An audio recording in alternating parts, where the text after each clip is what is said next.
Hello बच्चों। Hello, welcome back to my channel GK's study corner Hindi. यहाँ पे आपको आपके सभी चैप्टर्स को, हर क्लास के सभी चैप्टर्स को आसान हिंदी भाषा में समझाया जाता है। तो आज हम करेंगे क्लास 9 साइंस का chapter improvement in food resources. अगर आपने मेरे चैनल को लाइक और सब्सक्राइब नहीं किया तो I request you please like and subscribe my channel, ताकि जब भी आपकी क्लास का वीडियो आए तो आपको आसानी से पता लग जाए। तो चलिए हम आपके chapter 15 improvement in food resources की स्टडी स्टार्ट करते हैं। सबसे पहले यहाँ से हम बुक रीडिंग करेंगे।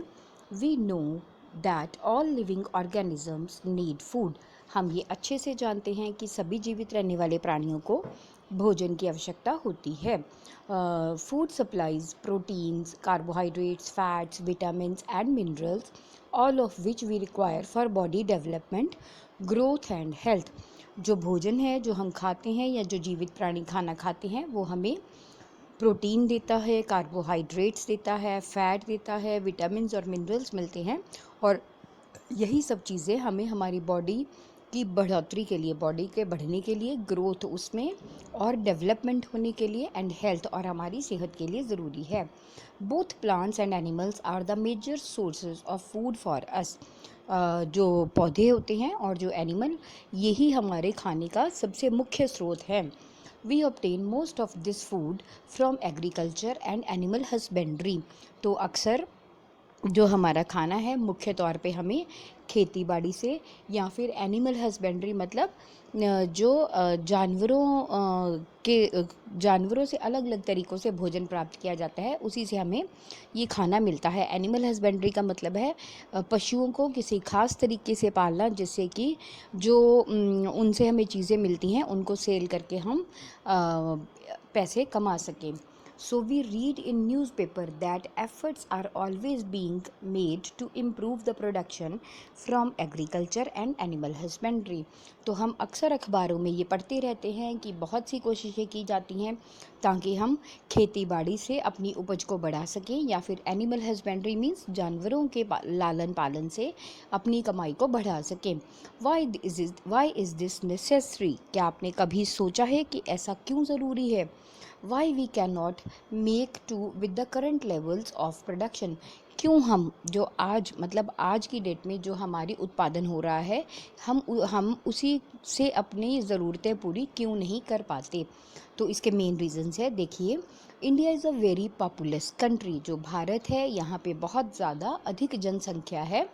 Are population is more than 1 billion people and is still growing.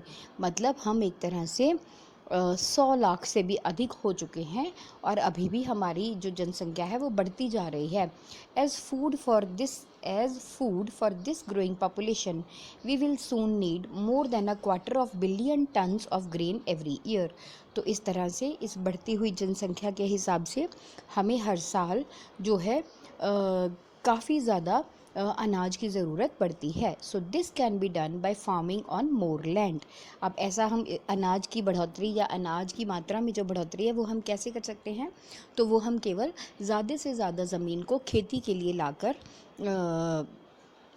कर सकते हैं, अपने अनाज को बढ़ा सकते हैं। But India is already intensively cultivated.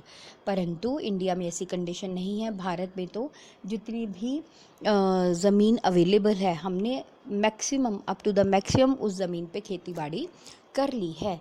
As a result we do not have any major scope of increasing the area of land under cultivation.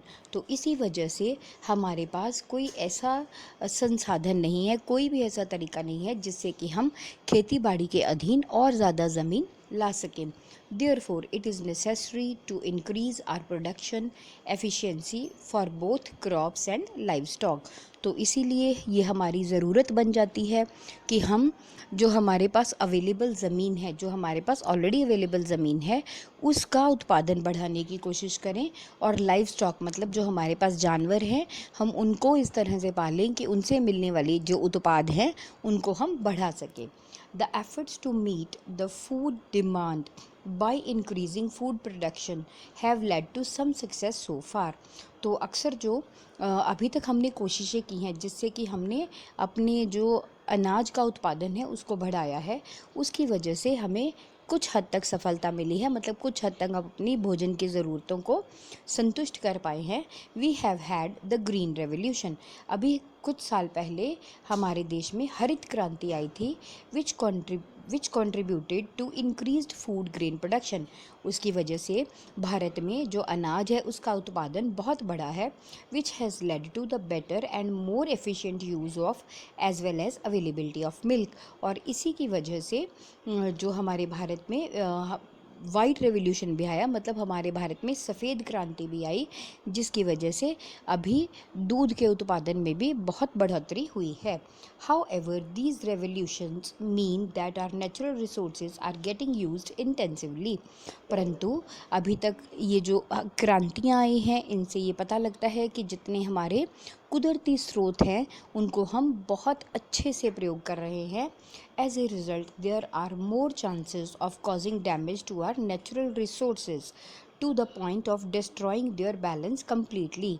तो हो सकता है क्योंकि हम अपने जो नेचुरल रिसोर्सेज हैं उनको हम बहुत अच्छे से up to the maximum use कर रहे हैं, तो उसकी वजह से रिज़ल्ट ये निकल रहा है या उसका रिज़ल्ट ये है कि हमारे जो नेचुरल रिसोर्सेज हैं हमने उनको इस हद तक प्रयोग कर लिया है कि अब कहीं ना कहीं हमारी एक्टिविटीज़ उनको नुकसान पहुंचाती हुई दिख रही हैं। देयरफॉर इट, और उसकी वजह से जो बेसिक हमारा बैलेंस है, नेचुरल बैलेंस है, वो भी हिलता हुआ दिख रहा है। Therefore it is important that we should increase food production without degrading our environment and disturbing the balances maintaining it.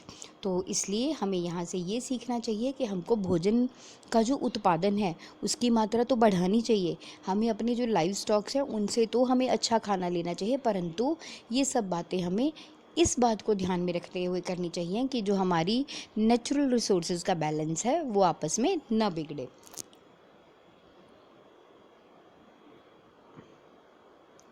Hence, there is a need for sustainable practices in agriculture and animal husbandry। तो इसीलिए हम यहाँ से ये सीखते हैं कि हमारे देश में ऐसे प्रयोग किए जाने चाहिए, इस तरह की प्रक्रियाएं अपनाई जानी चाहिए जिनसे कि जो एग्रीकल्चर है, जो खेती बाड़ी है और जो पशुपालन है वो इस तरह से बढ़े कि हमारे जो नेचुरल रिसोर्सेज हैं उनका बैलेंस भी बिल्कुल ना बिगड़े। Also, simply increasing the grain production for storage in warehouse cannot solve the problem of malnutrition and hunger।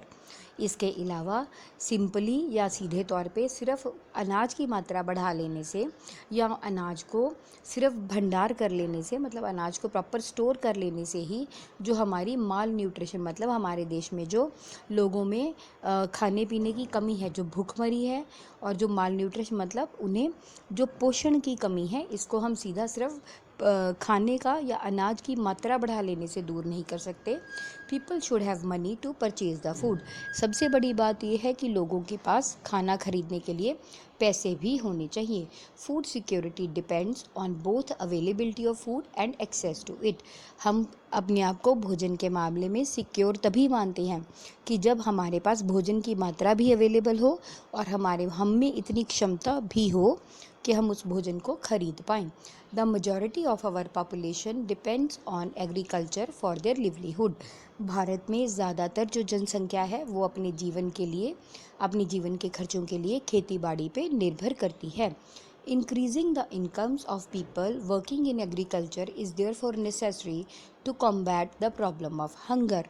मतलब जो लोग खेती बाड़ी से जुड़े हैं, हर हाल में उनकी जो कमाई है, मतलब उनकी जो इनकम है, जो उनकी कमाई है, उसको खेती बाड़ी के काम में से उनकी कमाई बढ़ेगी तभी हम उन लोगों की जो भूखमरी की समस्या है उसको हल कर पाएंगे। Scientific management practices should be undertaken to obtain high yield from farms. इसके अलावा हमें वैज्ञानिक तरीके अपनाने चाहिए जिससे कि हम अपने खेतों से ज़्यादा उत्पादन ले पाएँ। For sustained livelihood one should undertake mixed farming, intercropping and integrated farming practices. इसके अलावा अगर हमें एक स्थायी जीवन यापन चाहिए तो उसके लिए हमें मिक्स्ड फार्मिंग मतलब तरह तरह की सब्जियां इकट्ठी उगानी चाहिए, इंटरक्रॉपिंग अलग अलग तरह की सब्जियों को उगाना चाहिए, एंड इंटीग्रेटेड फार्मिंग प्रैक्टिसेस। और इसके अलावा अच्छे तरीके से खेती बाड़ी की जो गुण हैं उनको सीखना चाहिए। For example combine agriculture with livestock, poultry, fisheries and beekeeping. मतलब उदाहरण के तौर पर जैसे हम खेती बाड़ी के साथ साथ पशुपालन भी कर सकते हैं, पोल्ट्री मतलब मुर्गी पालन भी कर सकते हैं, फिशरीज इसके अलावा खेती बाड़ी के साथ साथ मछली पालन या फिर मधुमक्खी पालन भी किया जा सकता है। The question thus becomes how do we increase the yields of crop and livestock. तो अब सबसे बड़ा क्वेश्चन यहाँ पे आता है कि हम किस तरह से जो अपनी फसलें हैं उनका उत्पादन बढ़ाएं या फिर किस तरह से हम जो हमारा पशुपालन है इससे हम अपनी कमाई को बढ़ा सकें। Improvement in crop yields. Cereals such as wheat, rice, maize, millet and sorghum provides us carbohydrate for energy requirement. मतलब जो अनाज है जैसे गेहूँ हुआ, चावल हुआ, मकई हुआ, रागी हुआ, ये जो सब है ये कार्बोहाइड्रेट्स में अच्छे माने जाते हैं और हमारी शरीर के लिए इनकी बहुत ज़रूरत रहती है। Pulses like gram, P, black gram, green gram, pigeon P, lentil provides us with protein. इसके अलावा जो दालें हैं जैसे सफ़ेद चना हुआ, मटर हुए, काला चना हुआ, उड़द की दाल हुई या फिर मूंग की दाल हुई या फिर अरहर की दाल हुई या फिर मसूर की दाल, ये सब चीज़ें इनमें प्रोटीन बहुत ज़्यादा होता है। And oil seeds include soybean, groundnut, sesame, castor, mustard, linseed and sunflower provide us with necessary fats. इसके अलावा जो तेल देने वाले बीज हैं जैसे कि सरसों का तेल हुआ, सोयाबीन हुआ, मूंगफली का तेल हुआ, तिल का तेल हुआ या फिर सूरजमुखी का तेल हुआ, इन सभी से हमें ज़रूरी फैट्स मिलते हैं। Vegetables, spices and fruits provide the range of vitamins and minerals in addition to small amount of proteins, carbohydrates and fats. इसके अलावा जो सब्जियां हुई, मसाले हुए, फल हुए, ये सब हमें बहुत सारे विटामिन्स देते हैं, मिनरल्स देते हैं। इसके अलावा बहुत थोड़ी मात्रा में प्रोटीन, कार्बोहाइड्रेट और फैट भी देते हैं। In addition to these food crops, fodder crops like berseem, oat and Sudan grass are raised as the food for livestock. मतलब ये जो हमें खाना देने वाली फसलें हैं, चाहे वो सब्जियां हों, दालें हों, अनाज हो, इसके अलावा चारे वाली फसलें जैसे कि बरसीम हुआ, ओट हुआ, ये सब चीज़ें भी जो पशु हैं उनके पशुपालन के लिए या पशुओं के खाने के लिए उगाई जाती हैं।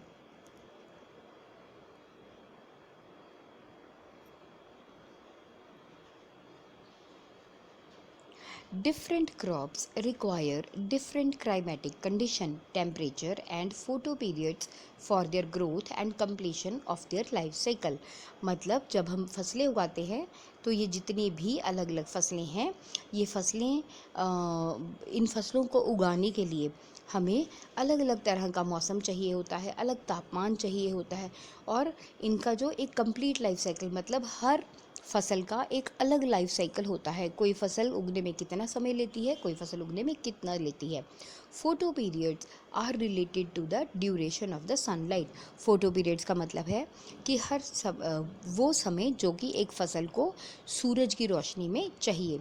सो growth of plant and flowering are dependent on sunlight. मतलब एक पौधा जब बढ़ता है तो जो उसकी बढ़ोतरी है या फिर उस पर फूल कब आएंगे, ये सब चीज़ें सूरज की रोशनी पे निर्भर करती हैं। As we all know, plant manufacture their food in sunlight by the process of photosynthesis। और ये ऐसा हम क्यों कहते हैं कि पौधे की बढ़ोतरी सूरज की रोशनी पे डिपेंड करती है? ऐसा इसलिए होता है क्योंकि हम ये सब अच्छे से जानते हैं कि जो पौधे होते हैं वो अपना खाना सिर्फ सूरज की रोशनी में ही बना पाते हैं, फोटोसिंथेसिस से। तो अगर सूरज की रोशनी प्रॉपर रहेगी तो वो फोटोसिंथेसिस से अपना खाना अच्छे से बनाएंगे, और जब खाना अच्छे से बनेगा तो उनकी बढ़ोतरी भी अच्छे से होगी। There are some crops which are grown in rainy season. और कुछ ऐसी फसलें भी होती हैं जिन्हें हम बारिश के सीज़न में या बरसात के मौसम में उगाते हैं। They are called kharif, the kharif season from the month of June to October. और इस मौसम को यानी बारिश के मौसम को हम लोग खरीफ सीज़न बोलते हैं, जो कि जून से अक्टूबर तक होता है। And some crops are grown in winter season. और कुछ ऐसी फसलें होती हैं जो सर्दी के मौसम में उगाई जाती हैं, कॉल्ड द रबी सीजन, जिसे कि रबी की फसलें कहा जाता है, फ्रॉम नवंबर टू अप्रैल। और ये नवंबर से अप्रैल तक होता है। Paddy, soybean, pigeon pea, maize, cotton, green gram and black gram are kharif crops. मतलब जो बरसात के मौसम में उगने वाली हैं वो है चावल, सोयाबीन, कॉटन हुआ, मूंग दाल हुई या फिर काले चने हुए, ये सब खरीफ की फसलें मानी जाती हैं।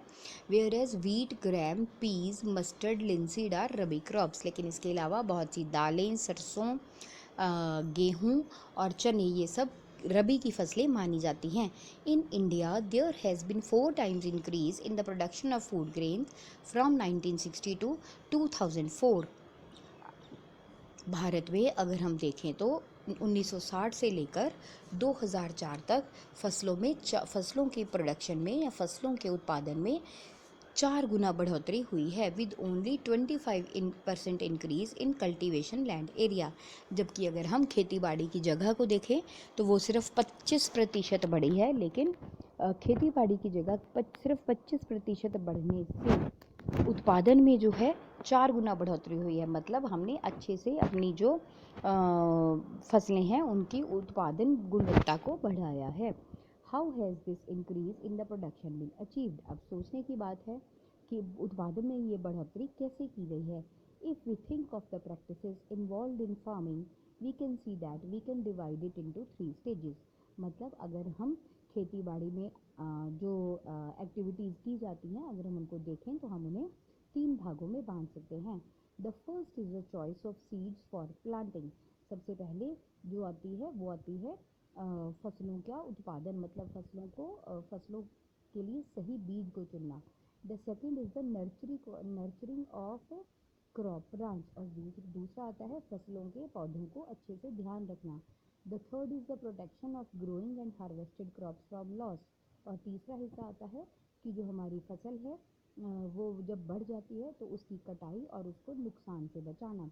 दस the major group activities for improving the crop yields can be classified as. तो हम मेनली जो हमारी फसलें हैं उनके उत्पादन को मेनली 3 भागों में बांट सकते हैं। Crop variety improvement, crop production improvement and crop protection movement and crop protection management. मतलब सबसे पहले कि हमने कौन सी किस्म की फसल उगानी है वो अच्छे से डिसाइड करना, उसके लिए अच्छे बीज चुनना। दूसरा क्रॉप प्रोडक्शन इम्प्रूवमेंट, मतलब हम उसको किस तरह से उगाएंगे और उसका कैसे ध्यान रखेंगे उसकी बढ़ोतरी में, वो देखना। एंड क्रॉप प्रोटेक्शन मैनेजमेंट और नंबर 3 पे, मतलब जब हमारी फसल उग गई है, हमने उसको काट लिया है, तो हम उसको किस तरह से संभाल लेंगे।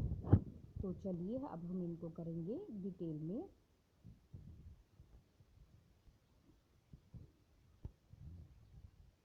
अभी आज के लेक्चर में इतना ही, बाकी हम नेक्स्ट वीडियो में करेंगे, ताकि ध्यान से एक ही वीडियो में हम तीनों पॉइंट्स को कवर कर पाएँ। आई होप आपको अभी तक मेरा लेक्चर समझ में आया होगा। कहीं कोई डाउट हो तो आप कमेंट करके पूछ सकते हैं। मेरे चैनल को लाइक और सब्सक्राइब ज़रूर करें। Thank you.